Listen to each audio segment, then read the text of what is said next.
there is a whole new group of monkeys who did not have any clue why they are not going up and grabbing the bananas, but none of the monkeys dared to climb the ladder. The second line of command is not in tune with what the leadership have, the vision and the mission and the goal. That will never work unless and until the leader talks the talk and walks the talk and make the team members and the people who are down in the hierarchy. What is the challenge that we face when we are talking to a boss or a supervisor or a leader? The very idea of being judged. Yes. That is what pulls us back. Exactly. Our history was about how Britishers came to India, freedom movement. If you look into that kind of education as well, there was a hero and there was a villain.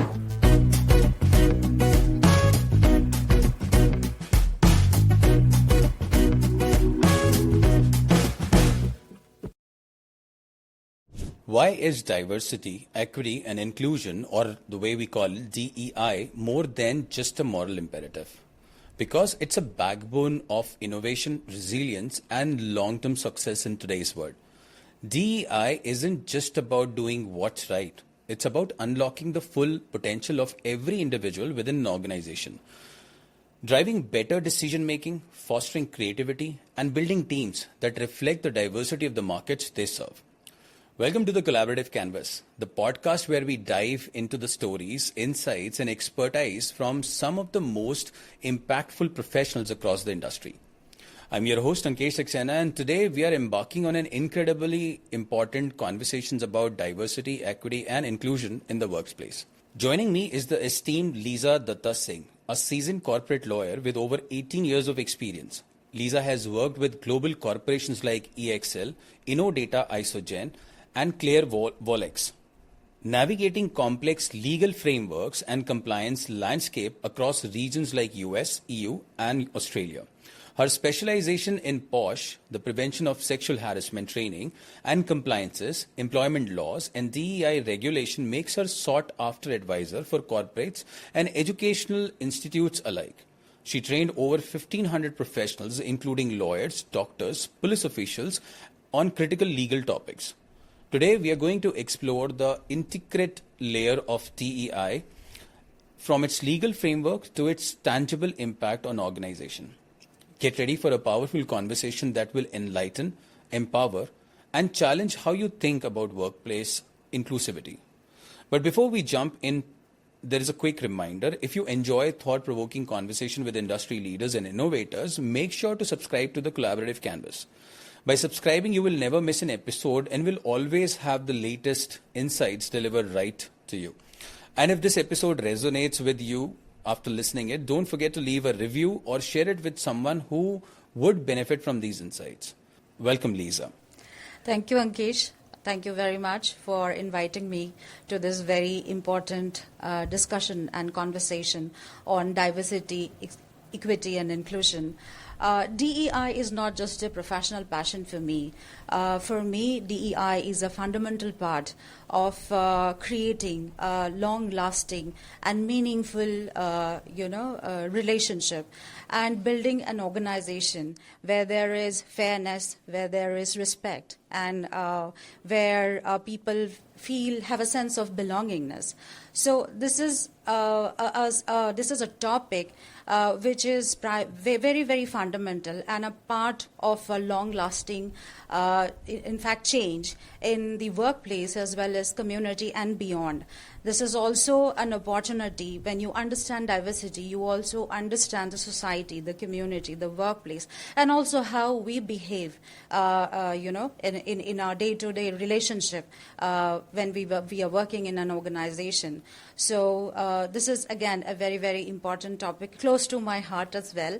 And I would consider diversity as the foundation of progress. So thank you so much for inviting me to the podcast. Thank you so much, Leeza. In fact, that's where the conversation all started, because I saw you in the Women of Research and you were actually presenting a case there about DEI. Yeah. And I thought that's a very much a topic which everybody wanted to hear and know more, Yes. and specifically when it comes to workplace inclusivity. Yes. And I think very vibrant topic in its own nature, because even I have been hearing for about DEI pretty late, I think 2020 and post after that.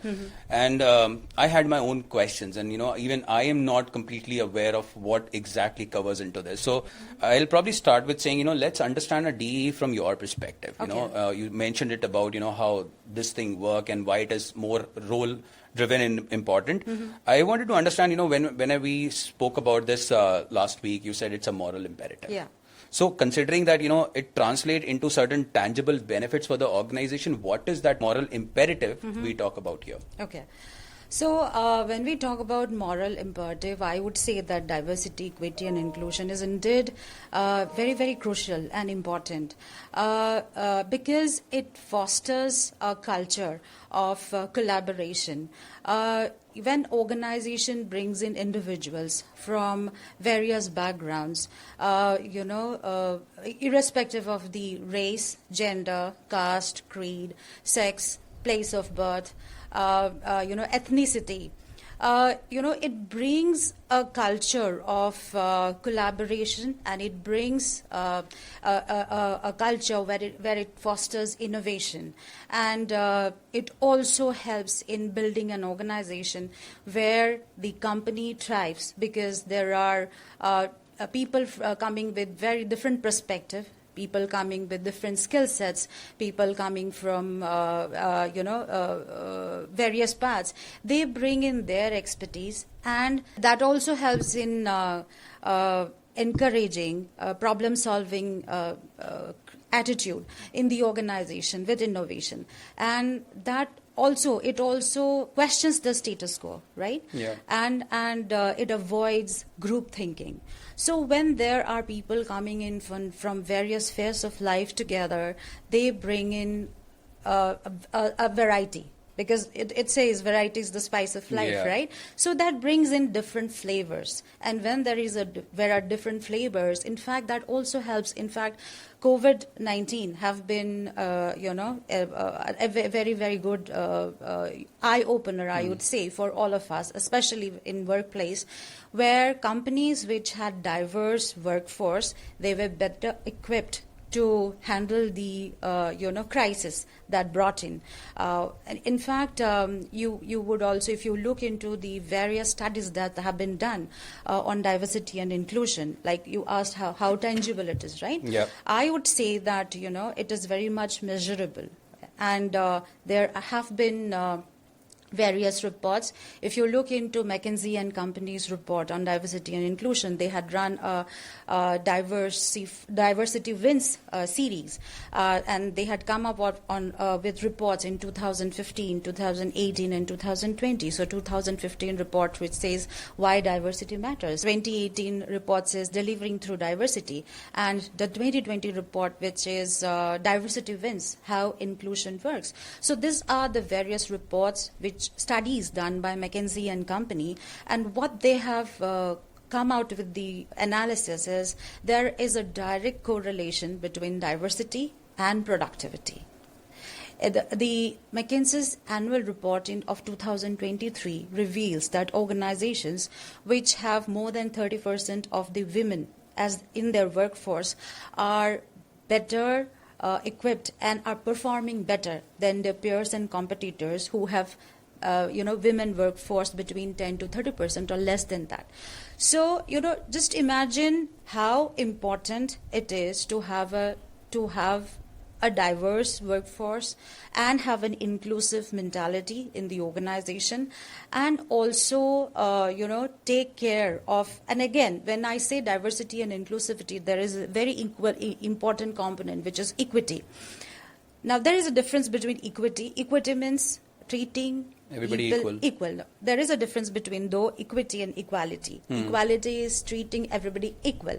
But equity is adjusting the need to the requirement of the receiver, to the person. I am, yeah. I would not consider you as the same, because Yes. we have some diverse Yes. thought. Yes. And which is where, this whole framework works, where Yes. we consider you both as the same for the benefit of the organization. Absolutely, Okay. absolutely.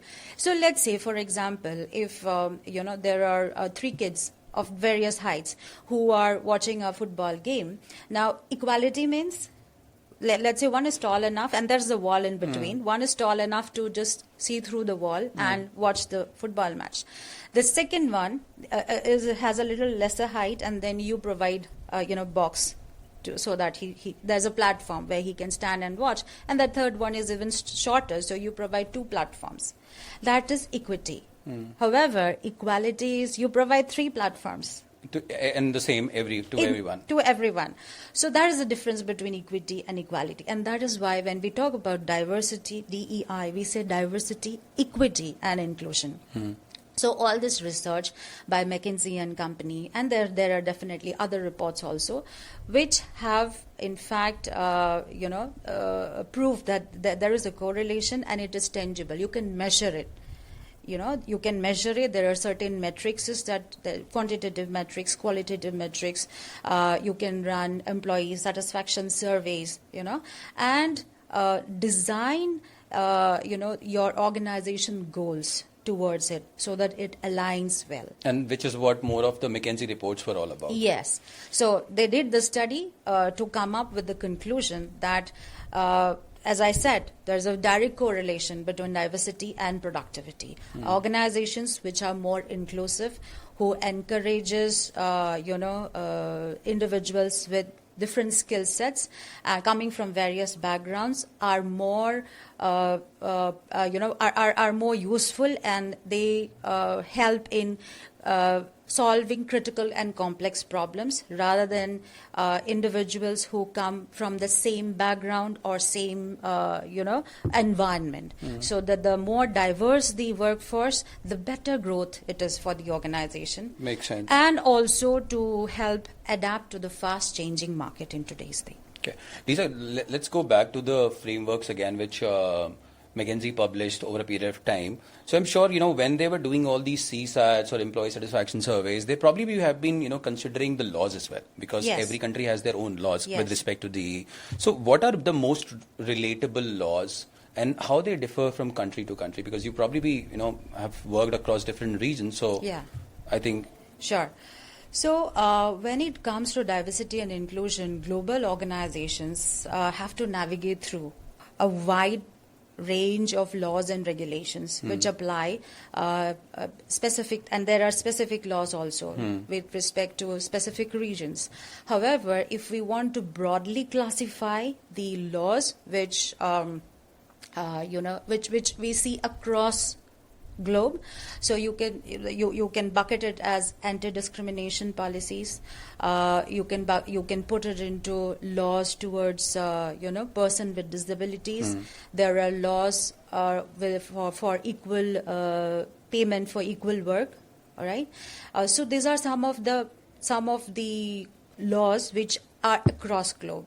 Now, moving closer home, let us also discuss the Indian scenario, all right? Moving closer homes, the legal framework, or how the government and the legislation in India have been framing laws, and in fact, there have been changes also, changing with the need of the hour, how our society and how, as a country, we are, the trends are changing, and how we are also accordingly framing laws which addresses the concerns and challenges of the current society, especially when it is related to workplace. So, as we all know, India is a colorful country, and we are very adaptive, we are very adjusting, and we consider diversity unity in diversity as our strength, because every 200 kilometers you travel in our country, you will find a different language, a different cuisine, a different culture, right? That diverse we are, and we are a vast country. However, there is a unity, right? Now, in order to sustain that unity, it is not something which it can sustain only culturally and socially. There needs to be legal framework which helps in shaping it up. And that is where the Indian legal framework comes into picture. So let us take it step by step. Let us first look into the constitutional mandate. The Constitution of India under Article 14 says everybody is equal in the eyes of law. Now, time and again, the Supreme Court have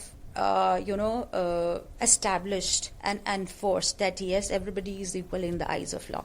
I'll refer to the very important judgment and landmark judgment on Navtej Singh Johar versus Union of India, which came out in 2018.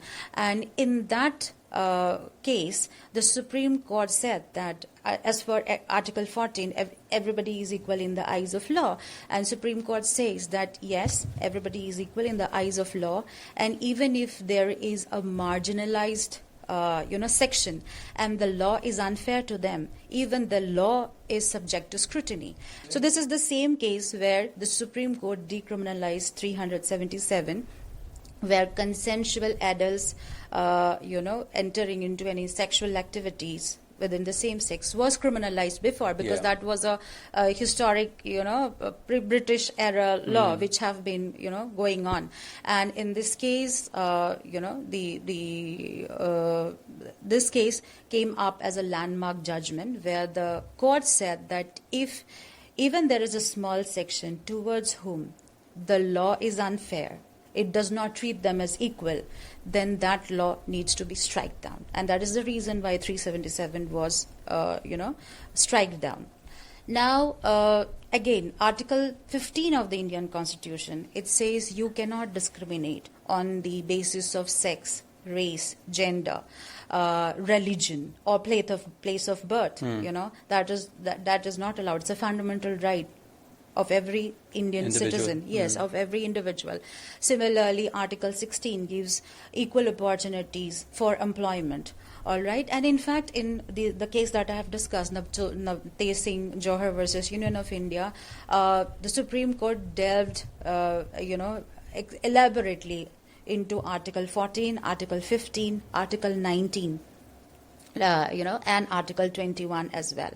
So, the legal framework as far as diversity and equity and inclusion is concerned, the Constitution itself places a vital role. Yes, plays that vital role. And that gives us the foundation. And it is not just simply, certain articles. They probably look at from a variety of the perspective of the Constitution. That is the start. That is the basis, I would say, because all the laws drive down from the Constitution, right? So that is where it has been engraved and ingrained, and that is where we derive all our other legal framework. Now, moving on to other areas of law. Now, let us consider workplace inclusion laws. So when we talk about workplace inclusion laws, there is law on equal remuneration, right? Equal remuneration of 1976, which says that irrespective of the gender, if the nature of work is same or similar, the pay should be, same and similar. Okay. Similarly comes the law on sexual harassment of women at workplace, Prevention, Prohibition and Redressal Act 2013. So, which is also known as the POSH Act. Now, the POSH Act has been framed to protect the dignity and respect of women in workplace, which came into effect in 2013 after the famous Nirbhaya Kand. Because, in fact, as far as POSH is concerned, the genesis goes back to a time in 1900s. I mean 1997, when there were the Vishakha guidelines came into effect, and the Supreme Court ruled in that particular case and put out the guidelines that women need to feel safe in a working environment. And after that, although those was guidelines and they were not implemented as such, guidelines are something that you need to follow, right? You cannot force it if somebody is not complying to it. However, in 2012, when the Nirbhaya Kand happened, there was this need and this uproar among the society. People came out and then forced the legislatures to frame laws to protect women in workplace, and accordingly the POSH Act came into its effect. Now, POSH Act strictly lays down the laws and says and compliances, saying that every organization, which is an organized sector, having 10 or more employees, should comply with the POSH Act. And what is the compliance? The compliance is to have a policy in place, to train the employees on do's and don'ts. But why is it more than 10? No, 10 or more. Because less than 10, it becomes under unorganized sector. Now, I'll come to that. So the POSH Act applies to both organized as well as unorganized sector. But if it is more than 10, that is considered as an organized sector. So when it comes to organized sector, every organization needs to have a policy in place, needs to train their employees on POSH compliances, needs to have an internal committee. All right, who will investigate on any such complaints on sexual harassment against women, and they also need to file yearly annual report, and any non-compliance will attract a fine of 50,000 or more. This is for the organized sectors. One more question out of the blue, because you just mentioned that there should be a committee in the organization. Yes. Who should comply, or who should be the eligible people to be part of these committees? Okay. So as per the POSH Act, the committee should be formed with minimum 4 members, where the chairperson or the presiding officer of the committee should be a women employee in a senior level in the organization. She will be the chairperson. 50% of the committee members should be women, and there should also be an external member in the committee. Why external member? Because when you are having a committee, you could be biased. Yeah. So to bring it that unbiasedness, the law says that when you are framing the committee, first have a female employee who is in a senior level to be the presiding officer, 50% women, an external member who will bring in unbiasedness in the investigation. Again, POSH law gives the organization the benefit, I would say, or the privilege to decide on any cases on sexual harassment raised by women in an organization within the 4 corners of the organization. And these 4 corners are? The 4 corners are this committee. This committee would take the complaint, inquiry about it, come up with the findings and give a recommendation whether this complaint is a genuine one or it is a false complaint, and accordingly what kind of disciplinary action or what kind of punishment should be meted out to the accused. Leeza, this is basically for the POSH. So I understood that there should be a senior person in the organization to lead the committee. Female. Yes. Considering that it's all about POSH, and out of the 4, 3 are females. Yeah, no, 50%. 50%. So Yeah. out of the 4, 2 will be female and 2 will be males. Could be male, could be female. I mean, depending upon how the organization is being set up. But ideally, it should be, again, to have an unbiased committee, there should be a balance. I would suggest have 2 female, members and 2 male members. In fact, I would also like to say that what I suggest as a POSH trainer and as a certified, a consultant for POSH, what I suggest is rather have a 5-member committee. Why? Because whenever you are inquiring the case and you have come to a conclusion, there are chances that all the committee members may not agree to the findings. So the majority versus minority, you get it out of this. Yeah, got it. So that brings the fairness. Yeah. So this is another very important legislation when it comes to workplace inclusion. Another is the government again looked into the others segments of the community, so society, where that those workforce have been neglected. And then they came up with the amendment of the Maternity Benefit Act in 2017. So what did the Maternity Benefit Act do? Amendment bring in? It brought in that the maternity benefit would be available to women, increasing the leave period from 12 weeks to 26 weeks. Right. Okay. Yeah, and then also, it has laid down the laws and rules that every organization should be able to provide crèche facility, to such mothers who's coming to work after 6 months of maternity leave. Work from home policy. It is also laid down there in the that came with the amendment that there should be work from home policy. If there is a new mother who's tending towards a baby, and after 6 months she's supposed to join back the organization, if it is possible, if the work allows, her job role, her job profile allows her to work from home, even that facility should be. Does this part also covers under the POSH? No, I'm talking about the Maternity Benefit Act. Okay. So considering that, their implementation processes are different in every organization, so when it comes to the EI all today, but even when we go into this, larger conversations into implementing, one other question that I was actually, thinking was, when you say a senior person, how do you define that senior person? Because an organization, the woman sitting at the top, when I say top, it's not the top management, but probably in a certain role. So say she could be a manager of a certain department, and she's the manager of the department, but there are, other hierarchies above her. Absolutely. So see, when it comes to senior most, obviously, and we are talking about organizations starting from 10 plus to thousands. Yeah.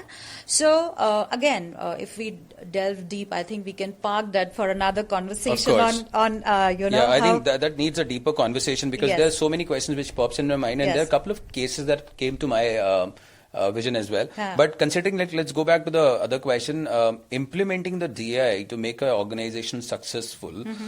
There must be a lot of challenges, I'm sure, because you talked about different laws, you talked about different fields altogether, you talked about different diverged people, and then organization has to keep them in the same bucket. Absolutely. In fact, there were even other laws. We have not touched about the Transgender Act, which came into effect in 2019. So then there is the Code of Social Security Act 2020, which again has brought up the benefits and addressed the inclusivity of gig and platform workers. Now, gig and platform workers, as we know, are the one who work for digital labs, people like freelancers or professionals who work on certain projects, or maybe, Swiggy, Zomato, associates, and who work for them, or the drivers or the riders for Uber, Ola. Now, what kind of security do they have? They do not have any insurance policy. They do not have any healthcare policy. So this code has brought in those regulations where workforce who work in gig and platform are also covered. So that is how in India the laws are being framed to cover all of this. Now, when we talk about Transgender Act, which came into effect in 2019, I don't know if you're aware, but there is a metro station specifically dedicated to transgender, and it is in Sector 50, Noida. Oh. It's called Rainbow Station. I have heard of it, but I was not too sure about it. And in fact, some of the workers working, employees working in that metro station are also transgenders. Oh, okay. Yeah?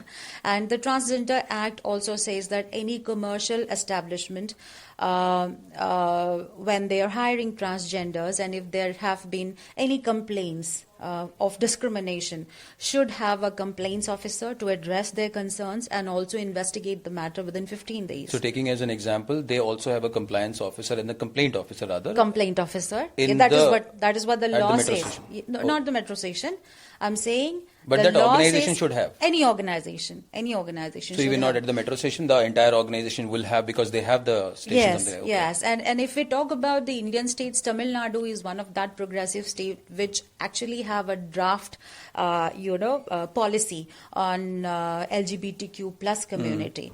And again, talking about being inclusive, there are organizations like Cape Gemini who have in fact gone further ahead and being sensitive towards all kind of genders. They have a gender neutral restrooms. That is how organizations are trying to again bring in the change, so that more and more professionals feel that sense of belongingness to the organization, and they bring in, and when there is a sense of belongingness, there is more productivity, there is more innovation, there is creativity, and of course that all adds up to the profitability.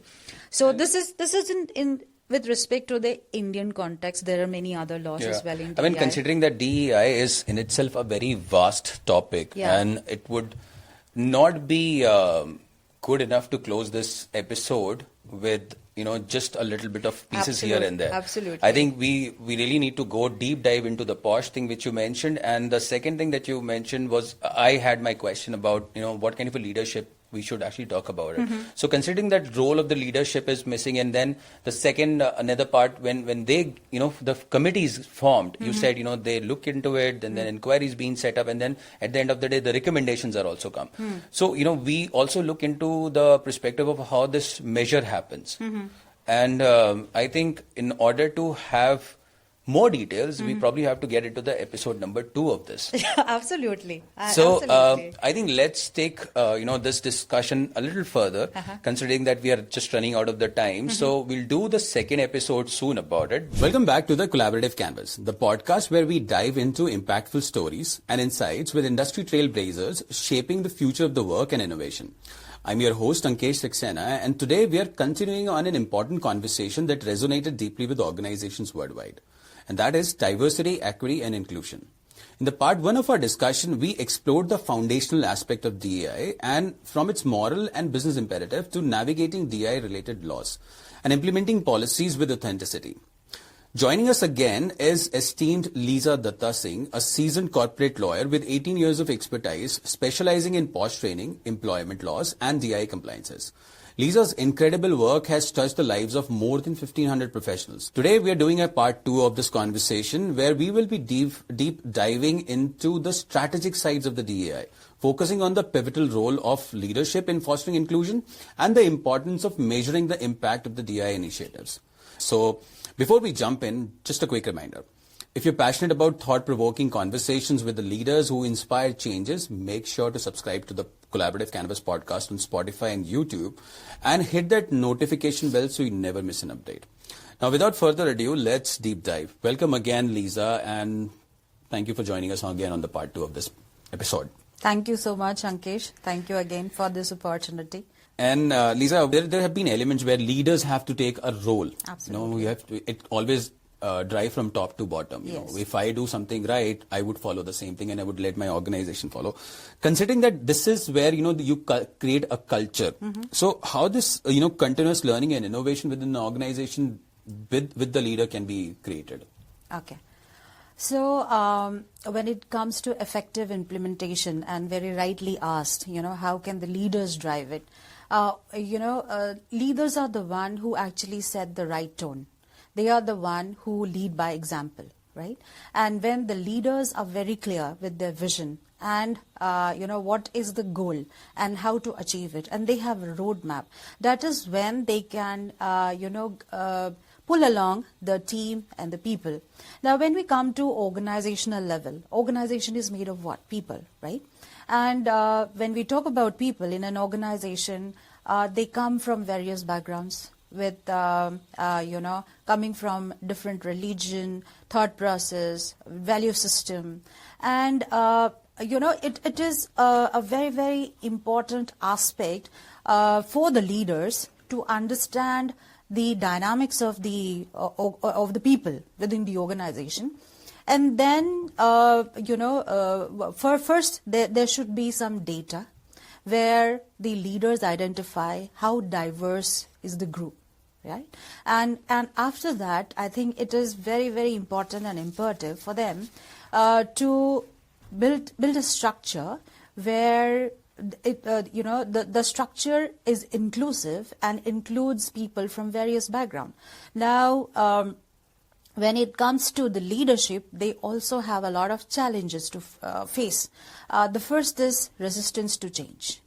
In any organization, if there is a status quo and there is a particular way of doing things, and then there is a vision, and accordingly,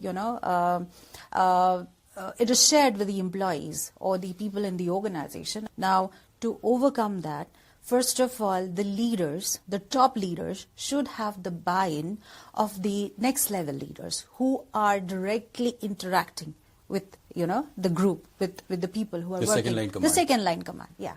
So first of all, it is very, very important to have their buy-in as well. And that is how an effective implementation is possible. Because if the second line of command is not in tune with what the leadership have the vision and the mission and the goal, that will never work. So Right? help me understand, generally the problem arises from the bottom. Yes. And it goes to the top. Yes. And people at the top evaluate that problem. Absolutely. So why the second in command is so important for the leaders? Because they're also, part of the same leadership. I'll tell you. Okay. So, the very, very rightly asked question, because this leads us to the second challenge, which is unconscious bias. Now, how do unconscious bias step in? People come, as I said, people come from various backgrounds and they have their own preconceived notions, right? And then it is a part of their value system. It is a part of who they are. And it becomes a challenge for the organization to sometimes bring them together in the same table. Now, there is a very beautiful experiment which was done on monkeys, And in this particular experiment, what happened is there were 5 monkeys who were put in a cage together. And then there was a rope which was, put across the room. And then there were some bananas hanged in the, rope. And there was a ladder. Now, monkey, as their normal behavior, what would they do? They would climb up the ladder and grab the banana, right? Now, the moment any of the monkey the first monkey, when he went up and tried to grab the banana, what did the researchers do was they threw cold, icy water into the monkey who was doing that, all right? The second monkey went up and they did the same thing. The third monkey went up, they did the same thing. Fourth, fifth, all of the monkeys who went up to grab the banana. Trouble so that the task cannot be completed. Yes. Now what happened? The next time any of the monkeys was trying to climb up, the others would put them down, all right? And then, to make it more interesting, what they did is they picked up one of the monkeys and replaced it with another monkey, a new one, not from the original 5. And what happened? Now, the new monkey is not aware of what has happened before, have not been treated to cold water treatment, and obviously climbed up the ladder. The moment the monkey touched the ladder, all 4 pulled that monkey down. And gradually, in that experiment, eventually, all the 4 other monkeys were also replaced. So now there is a whole new group of monkeys who did not have any clue why they are not going up and grabbing the bananas, but none of the monkeys dared to climb the ladder. So this is how unconscious bias creeps in at every level, because somebody has been met with some kind of experience, right? The first batch of monkeys are the one who have So basically the chain of thought should be driving from top to bottom. Everybody should be part of that chain. Exactly, everybody. So even in school, like you and I read history, right? Our history was about, how Britishers came to India, freedom movement. If you look into that kind of education as well, there was a hero and there was a villain. Right? And this is a basic elementary, level of, I would say, biasness, which definitely creeps in slowly. And then our, culture, our, different systems, caste, of course, religion, of course, people from a marginalized section of the community. Now, let's say we put them all together in an organization. Of course, that is how organizations are made up of people, right? They come from various backgrounds. Now, imagine the horizon of the diversity, right? So, in grassroots level, the second line of leaders who are actually every day interacting with the, you could say, the team. The people who are actually, bringing the second line of a command. Not the second line. In fact, the second line who is dealing with the people, the mass who's coming to work. Now, those managers, and then even the agents. If we take that structure, agent and manager and senior manager and the high up in the authority, as the top line and the bottom line are not in sync, what happens is there is deviation. We come to the same thing. One is resistance to change, another is unconscious bias. Then also, if in the leadership level there is less of diverse, people coming from diverse culture. Let's say all the leaders, maybe majority of them belong to a particular region or belong to a particular community, or maybe there is less representation of genders, within the leadership. That would again not actually justify the goals that have been framed for the organization, because at the end of the day, maybe that group of people would be thinking only of 5 things out of, maybe 10, 100, 1,000 issues or challenges that are there when we talk about diversity and inclusion. So it is very, very important that when it comes to leadership, even the leaders should have, there should be diversity in the leadership as well. Another challenge where I think organizations, again, when it comes to, what leaders fail, you would say accountability or measures to see how the DEI programs are being run or how effective it has been. If there's no accountability, then again, the entire effort gets derailed. I think, Leeza, from this point of time, I would probably see, and again, not citing larger organizations, because larger organizations definitely have this concept of DEI because they're almost everywhere in the world. Absolutely. And they know exactly, how many, even if I take our own country, if I work in automobile industry, lots of South Indian people actually work there. And very few, people come from Japan, people come from South India, North India, and there's so many other, I talk about a smaller organization. Considering we can take any life example here, there are different diverse culture within an organization is there, and then there was coaching and leadership which got delivered to them. What impact does it bring to an organization, or if there is actually, you have done some coaching, if you've done anything like that, and you've seen, because you also talked about the measurement of it, you've seen that organization scaled to new heights after that. Yes. So, see, when it comes to creating awareness, that is the most important thing.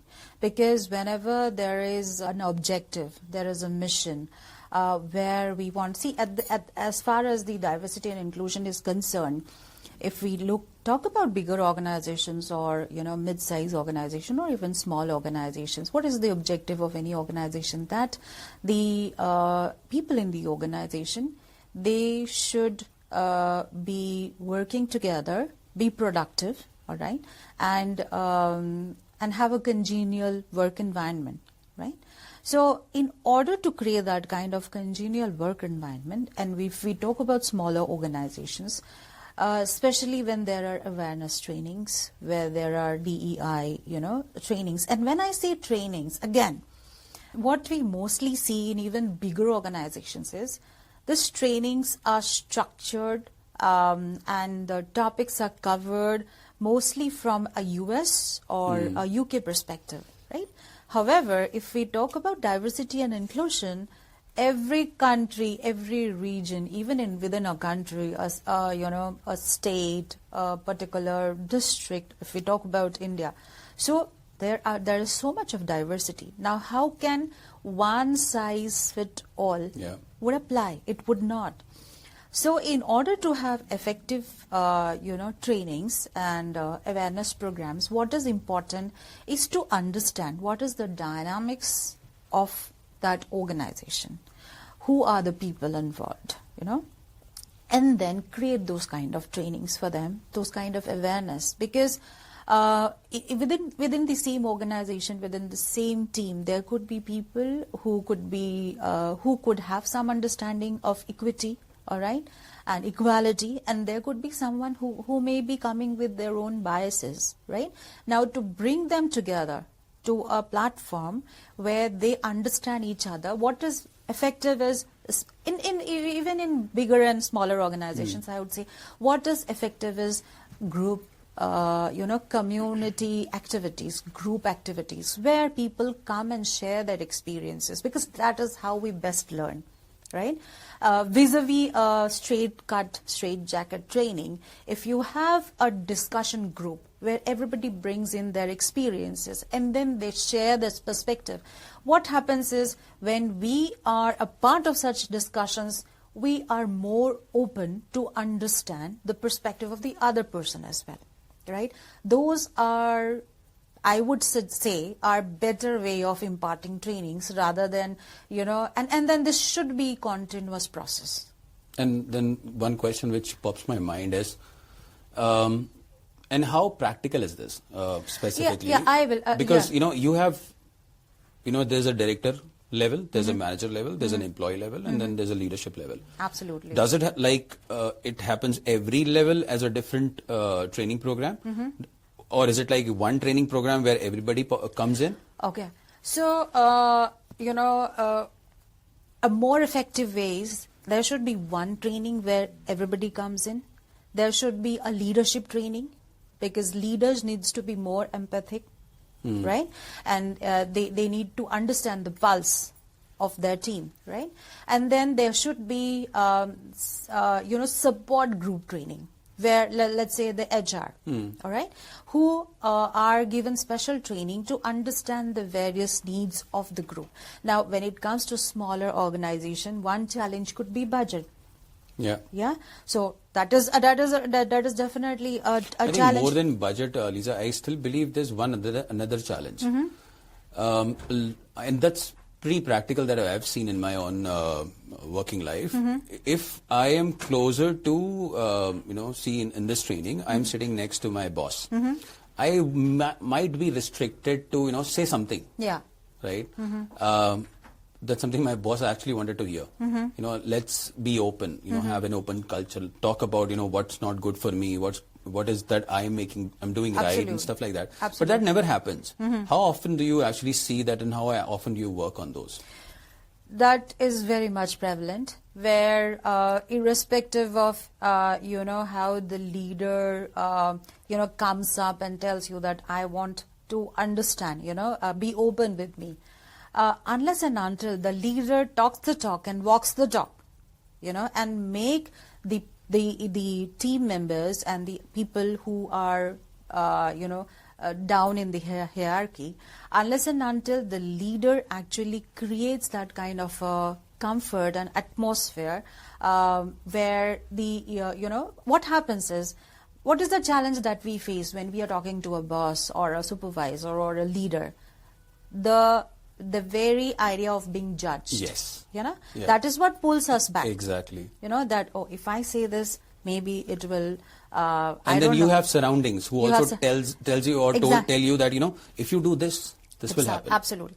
So that is where the awareness training comes in. The more and more there is awareness, the more and more there is acceptance. Because the first thing is acceptance. You need to, one needs to have an open mindset. And when there is an open mindset and there is acceptance that, yes, the other person could be different from, what I perceive him or her to be. So once there is acceptance, that is where the change happens. Got it. It is a gradual process.